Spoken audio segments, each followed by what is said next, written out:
या जो verbal order है उत्तर प्रदेश की सरकार की तरफ से, उसको हम कंडेम करते हैं। इसलिए कंडेम करते हैं कि ये संविधान के आर्टिकल 17 का वायलेशन है, जो अनटचेबिलिटी की बात करता है। तो उत्तर प्रदेश की सरकार अनटचेबिलिटी को प्रमोट कर रही है। इस तरह का ऑर्डर देकर के नाम रखना और अपने रिलीजन का इजहार करना, बताना, ये आर्टिकल 21 राइट टू लाइफ का भी वायलेशन है और आर्टिकल 19 राइट टू लाइवलीहुड का भी ये वायलेशन है। दूसरी बात ये है कि जब से वो उत्तर प्रदेश की सरकार ने ऑर्डर दिया है, मुजफ्फरनगर में जितने ढाबे हैं उन ढाबों से मुस्लिम एम्प्लॉइज़ को निकाल दिया गया है। तीसरी बात ये है कि उस हाईवे के ऊपर मैकडॉनल्ड है, KFC है, पिज़्ज़ा हट है, आपके कैफ़े कॉफ़ी डे है, उसके ऊपर क्यों नहीं बोल रहे हो लोग? उनसे क्या कुछ बातचीत हो गई क्या आपकी? पांचवी बात यह है कि ये जो ऑर्डर है उत्तर प्रदेश की योगी आदित्यनाथ सरकार का, ऐसा दिख रहा है कि हिटलर की रूह उनमें समा चुकी है।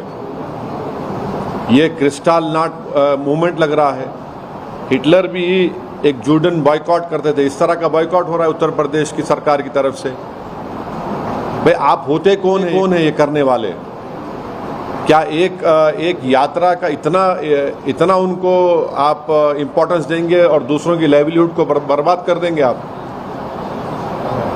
क्या एक ही समुदाय के लिए कि उसके लिए काम करेंगे? कॉन्स्टिट्यूशन कहाँ गया फिर? कॉन्स्टिट्यूशन क्या कहाँ चलेगा? कचरे के बिन में चलेगा कॉन्स्टिट्यूशन? फिर मोदी जी संविधान को उठा के चूमते, ये सब नाटक ड्रामा हो रहा है। तो ये स्टेट की तरफ से हिंदुत्व की जो तंजीमें हैं, ऑर्गेनाइजेशन है, उनके प्रेशर में आकर ये बोला जा रहा है कि आप मुसलमान की दुकानें मत जाओ। क्या है ये? किस लिए हो रहा है? आप उनको आइडेंटिफाई कर रहे हैं, ये हिंदू की दुकान है, ये मुसलमान की दुकान है, इसका नाम अबू बकर है, इसका नाम अली है, इसके पास मत जाओ आप। ये क्या है ये? और आखिरी बात ये है कि मैं चैलेंज कर रहा हूँ, रिटर्न ऑर्डर निकालो आप। योगी आदित्यनाथ में अगर हिम्मत है तो रिटर्न ऑर्डर निकाल के बताओ हमारे को इसके बारे में। क्लियर डिस्क्रिमिनेशन हो रहा है मुसलमानों से। ये कॉन्स्टिट्यूशन की, संविधान की धज्जियां उड़ाई जा रही हैं। हमने आर्टिकल 17 के जरिए अनटचेबिलिटी खत्म किया, आप अनटचेबिलिटी ला रहे हैं। आप राइट टू लाइफ के खिलाफ है, राइट टू लाइवलीहुड के खिलाफ है। तो ये क्लियर कट डिस्क्रिमिनेटरी ऑर्डर है और ये बताता है कि ये मुसलमानों को सेकेंड ग्रेड सिटीजन बनाना चाहते हैं उत्तर प्रदेश में, पूरे देश में। और पूरा जो लार्जर इनका स्कीम है उसका ये इम्प्लीमेंटेशन हो रहा है। और मुजफ्फरनगर के ढाबों से पूरे मुस्लिम एम्प्लॉइज़ को निकाल दिया गया है। आप ही के दूसरे टीवी चैनल की रिपोर्ट है, आपके निकाल दिया गया है। बताइए क्या कर रहे हैं आप? क्यों जुल्म कर रहे हैं साहब? इतनी नफरत क्यों है बीजेपी को मुसलमानों से? आपकी संविधान की ड्यूटी निभाइए ना आप। सर, इसमें क्या कोई पॉलिटिकल रोल नहीं है? क्योंकि बाई इलेक्शन यूपी में होने वाला था। देखिए, ये इलेक्शन वो इलेक्शन, ये इनकी कंसिस्टेंट हिंदुत्व की आइडियोलॉजी के ऊपर ये लोग अमल कर रहे हैं। अपीसमेंट किसका हो रहा है बताइए? इस तरह का ऑर्डर निकालकर अपीसमेंट आपके वोटर का कर रहे हैं और मुसलमानों को बदनाम कर रहे हैं आप बाज़ाब्ता स्टेट गवर्नमेंट बोल रही है कि मुसलमान की दुकान पे आप मत जाइए, बॉयकॉट करिए उनका आप। और पिछले कई सालों से तो हिंदुत्व ऑर्गेनाइजेशन तो यही बोल रही है कि मुसलमानों का समाजी बॉयकॉट करो, सोशल बॉयकॉट करो। यही हो रहा है।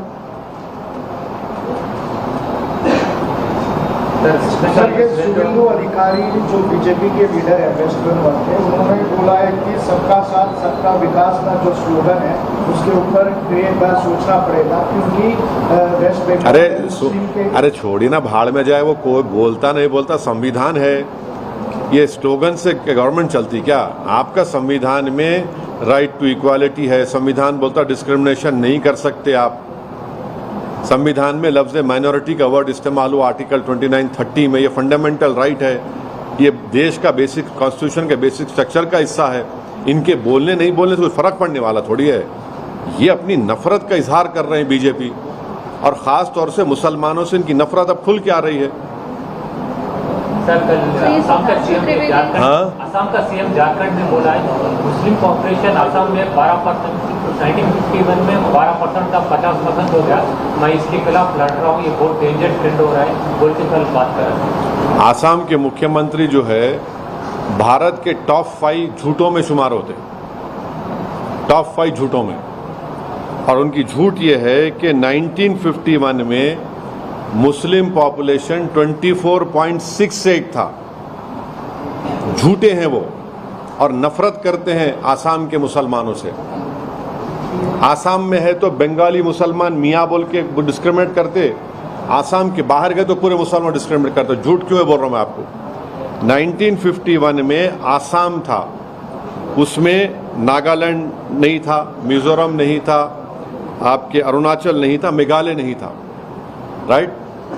अब ये अलग स्टेट जब बन गए तो उस वक्त 51 में 24.68 मुस्लिम पॉपुलेशन था, 2001 में 30.92 था, और 2011 सेंसस में 34.22 था। इतना झूठ बोल रहे, और इनके झूठ की वजह से पूरा एडमिनिस्ट्रेशन, पूरे ऑफिसर्स मुसलमानों से नफरत कर रहे हैं। और कैसा कर रहे हैं मैं बता रहा हूँ आपको। वहाँ पर एक एरिया है जागीर रोड बोल के, हाई कोर्ट का ऑर्डर आ गया डिमोलिश मत करो। डीएम साहब जो है ऑर्डर नहीं मिला बोल के सिर्फ मुस्लिम हाउस होल्ड्स को, कारोबार को डिमोलिश कर दिए। आसाम में नियरली, आसाम में जो मिनिस्टर्स कॉलोनी है, ये हेमंत बिस्व को बोलो पूरे मुस्लिम लेबरर्स बनाए वो। अगर 40% है मुसलमान आसाम में, तो कौन सा आसमान गिर रहा है? अनकॉन्स्टिट्यूशनल क्या है बताओ? ये कितना अनकॉन्स्टिट्यूशनल है? क्या अनकॉन्स्टिट्यूशनल है? 40% है। पूरा तरकारी बेचने वाला मुसलमान, मच्छी बेचने वाला मुसलमान, ऑटो चलाने वाला मुसलमान, कंस्ट्रक्शन वर्कर मुसलमान। आपको नफरत क्यों इन लोगों से? ये भारत के नागरिक है ना। आप तो मुख्यमंत्री, आपको शर्म आनी चाहिए। इस तरह आप एक समुदाय से नफरत कर रहे हैं। तो हर जगह पर बीजेपी किसी भी स्टेट में रहने दो, सिर्फ नफरत करना मुसलमानों से, और उस नफरत को इंस्टीट्यूशनलाइज कर देना। और अपने गवर्नमेंट में जहाँ पावर में है वहाँ पर एक मैसेज दे देना पूरे गवर्नमेंट के एम्प्लॉइज को कि आप कुछ भी कर सकते हैं मुसलमानों के ताल्लुक से। हेमंत बिस्व शर्मा ने ये भी कहा है कि it's a matter of life and. कैसा लाइफ एंड डेथ है बताइए? शर्म आनी चाहिए उनको। अगर 40% मुसलमान है तो लाइफ एंड डेथ का मामला कैसा हो गया बताइए? लाइफ एंड डेथ का मामला कैसा हो गया बताइए? किससे खतरा है आपको, देश को? आप बताना चाह रहे 40% से खतरा है आपको? कितना झूठ बोलेंगे, कितना नफरत करेंगे? यानी नफरत की इंतहा कर दे रहे, डिस्क्रिमिनेशन की इंतहा कर दे रहे आप। 40% अगर तो क्या लाइफ एंड डेथ का मैटर है बताओ? तुम हार गए लोकसभा के तो लाइफ एंड डेथ का मैटर हो गया। भारत में 14% मुसलमान का लाइफ एंड डेथ का मैटर है ये। कश्मीर में मेजॉरिटी में है तो आप लाइफ एंड डेथ का मैटर है ये। क्या मैसेज दे रहे हैं आप पूरे माइनॉरिटीज को और पूरे इंडिया को? क्या मैसेज दे रहे हैं आप बुखलाहट में और नफरत के मज़ाहिरे बीजेपी कर रही है, फ्रस्ट्रेशन में, बल्कि क्लियर कट डिस्क्रिमिनेशन कर रही है बीजेपी। और फिर उनके स्पोक्स पर्सन बोलते नहीं, वो ऐसा बात नहीं करना, ऐसा बात नहीं करना, ऐसा और फला। और ये जो बात कर रहे हैं क्या है बोलो फिर? ये मुसलमानों को टारगेट कर रहे उत्तर प्रदेश में, उनकी दुकान पे मत जाओ, सोशल बाइकआउट की अपील कर रही उत्तर गवर्नमेंट। आसाम में बोल रहे 40% है तो जिंदगी और मौत का मामला है। महाराष्ट्र में आपकी सरकार है तो मस्जिदों को तोड़ देंगे हम लोग। क्या हो रहा है फिर ये? आप क्या एक पॉपुलेशन, एक माइनॉरिटी, मुस्लिम माइनॉरिटीज को क्या आप धकेलना चाह रहे हैं दीवार की तरफ? रेडिकलाइज कौन हो रहे हैं बताओ फिर? अच्छा जी, सुधांशु त्रिवेदी जी ने जो बयान दिया जिसमें कहा कि कांग्रेस और राहुल गांधी जिस तरीके से खून और हत्या, इस तरीके के जो अपमानजनक शब्द का इस्तेमाल कर रहे हैं, उससे कहीं ना कहीं हिंसात्मक घटनाएं बढ़ेंगी। प्रधानमंत्री मोदी के खिलाफ इस तरीके से राहुल गांधी ने बयान दिया है। मेरी गाड़ी के ऊपर 6 गोलियां चलाए उत्तर प्रदेश इलेक्शन दौरान में। कौन चलाए, किस लिए चलाए बोलो आप? कौन चलाओ बोला उनको? रोज मेरे को धमकियां आते, मैं अब देखना चाह रहा हूँ मैं सेलफोन में SMS करके धमकी, तेरे गोली मार देंगे। हाँ, इसका जिम्मेदार कौन है? मेरे घर के सामने आके मेरे दीवार का नाम को, नंबर पे, नेम प्लेट को काला करते, मेरी जान से मारने की धमकी देते। बोलो बीजेपी वालों कौन भिजा रहा उनको? अब तक क्यों नहीं पकड़े उन लोगों को? आप दिल्ली में आपकी हुकूमत है ना, क्यों नहीं पकड़े उनको आप?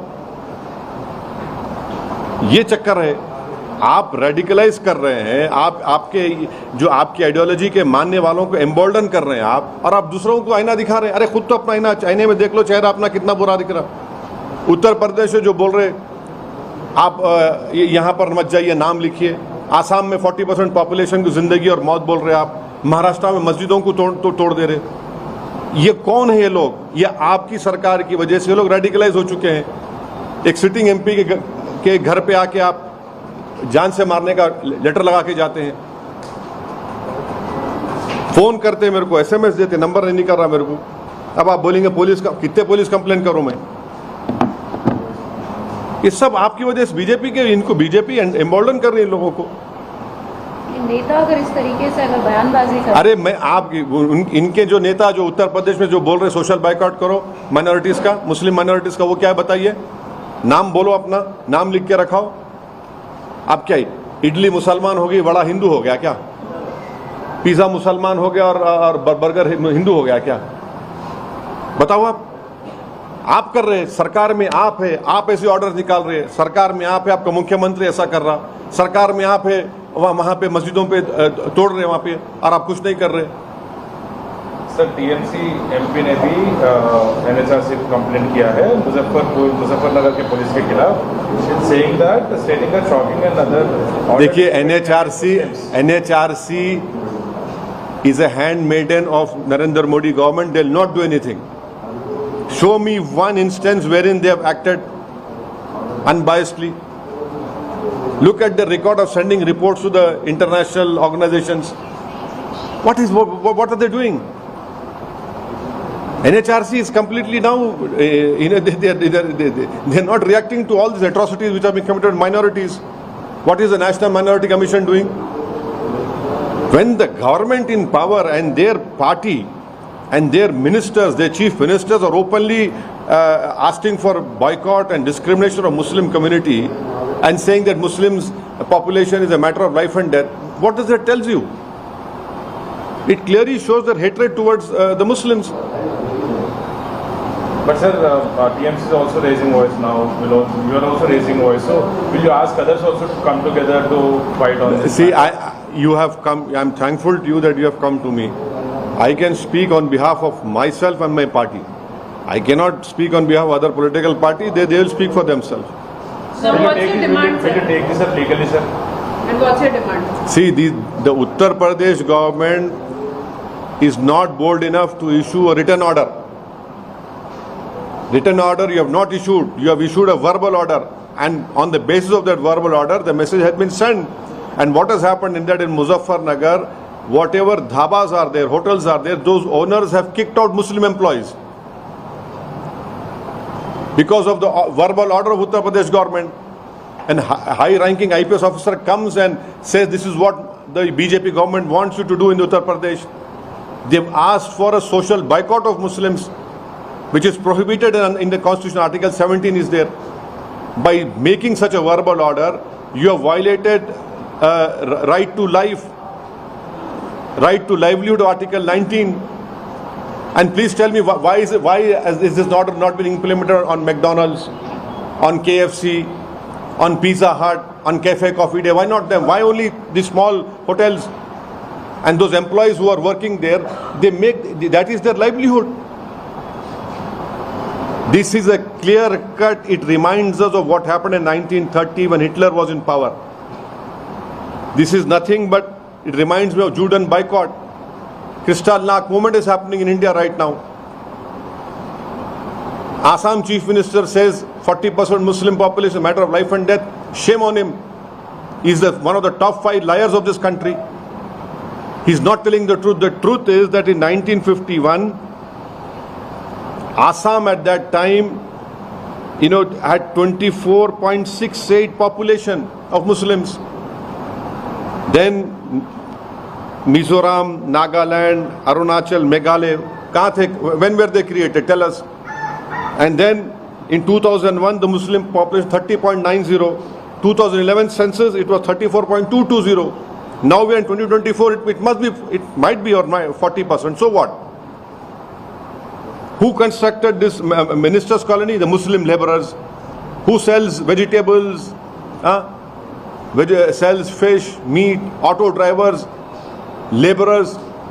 Why are you so fearful with this population? They are Indians. You don't have the right to call them in this way. Matter of life. What matter of life and death? Politically, you should lose. I hope you lose badly over there in Assam. I hope that your party is wiped out from the face of Assam. But you have no right whatsoever to target 40% of Muslim Assam. What is the message you're sending to the whole country? It is the BJP leaders and the chief ministers who are indulging in this dog whistle politics, who are openly asking for social boycott or openly saying Muslims are a threat to this country. This is their clear-cut policy of discrimination and hatred. You know, it feels like we are living in 1930 Hitler's era now. Sir budget session start हो रहा है, उसको लेकर कुछ अभी जब budget session शुरू होगा तब बोलेंगे ना, अभी क्या बोलेंगे? सर, मुहर्रम के मौके पे कल जुलूस निकाला गया था उत्तर प्रदेश और मध्य प्रदेश में, वहाँ पर फलस्तीन के झंडे लहराए गए, तो उन लोगों के आप फलस्तीन का स्टैंप निकाले, जो निकाला उसको डालो जेल में। कौन स्टैंप निकाले थे? निकालो, आपकी सरकार बीजेपी निकाले ना, निकालो जेल में डालो उसको। फलस्तीन का स्टैंप कौन निकाले थे? ओवैसी की गवर्नमेंट थी क्या? आप स्टैम्प निकाले, डालो जेल में उन लोगों को, स्टैम्प निकालने वाले को। और स्टैम्प अगर फ्लैग निकाले तो कौन से कानून में बुक कर रहे हैं आप उनको? अमेरिका के सेनेटर्स आए थे, 10 सेनेटर हिमाचल प्रदेश गए थे दलाई लामा से मिलने के लिए। मां अमेरिका के फ्लैग लहराए, केस ने बुक करेंगे उनके पर तुम? मोदी गवर्नमेंट अमेरिका का फ्लैग लहराए तो केस ने बुक होगा, पैलेस्टाइन लहराए तो केस बुक होगा। क्या नफरत है आप लोगों को? अमेरिका के 12 सेनेटर्स आए थे वहां पे, जिसको प्राइम मिनिस्टर बाद दिल्ली मिले। दलाई लामा से मिलने गए वहां पर तो पूरे अमेरिकन फ्लैग जलाए। अरेस्ट करो लोगों को भी आप, वहां भी तो देखो ना क्या हो रहा। फिर आप बोलो अरेस्ट करो बोल के, आप एक डिसीजन लो। आप सिर्फ नफरत करना। ये जो रशिया वाला जो मामला है उसमें कुछ लोग अभी भी हैं जिनको अभी तक, अब प्राइम मिनिस्टर जाकर गवर्नमेंट ऑफ इंडिया ये बोली कि उनको वापस लेकर आएंगे। अभी भी गुलबर्गा का एक बच्चा है, कश्मीर के बच्चे हैं, पंजाब हरियाणा के बच्चे हैं, उनको फौरन लाना चाहिए। आपकी जब वहाँ की रशिया की सरकार से बात हुई तो लाना चाहिए, उनको वापस लाइए। वहाँ के हम रिक्वेस्ट करेंगे वहाँ के इंडियन एम्बेसडर से, हमारे एम्बेसडर स्टाफ से, कि वो रशिया की गवर्नमेंट से कोऑर्डिनेट करके उनको प्रेशर डाल के हमारे इंडियंस को वापस लेकर आए। आप यहाँ पर सेफली लेकर आए। उनके पेरेंट्स परेशान हैं, बच्चे परेशान हैं, उनके सब लोग परेशान हैं। कुछ लोगों को डिक्लेयर डेथ भी बोला गया, लेकिन मार्च या फरवरी की बात है, लेकिन अभी तक नहीं हो। क्या वही हम उम्मीद करेंगे कि उनका जो भी उनका जिंदा है तो वापस लेके आइए। अगर उनका डेथ हो गया तो कम से कम ऑफिशियली बता के उनकी डेड बॉडी मिल सकती तो वापस इंडिया को लेकर आइए।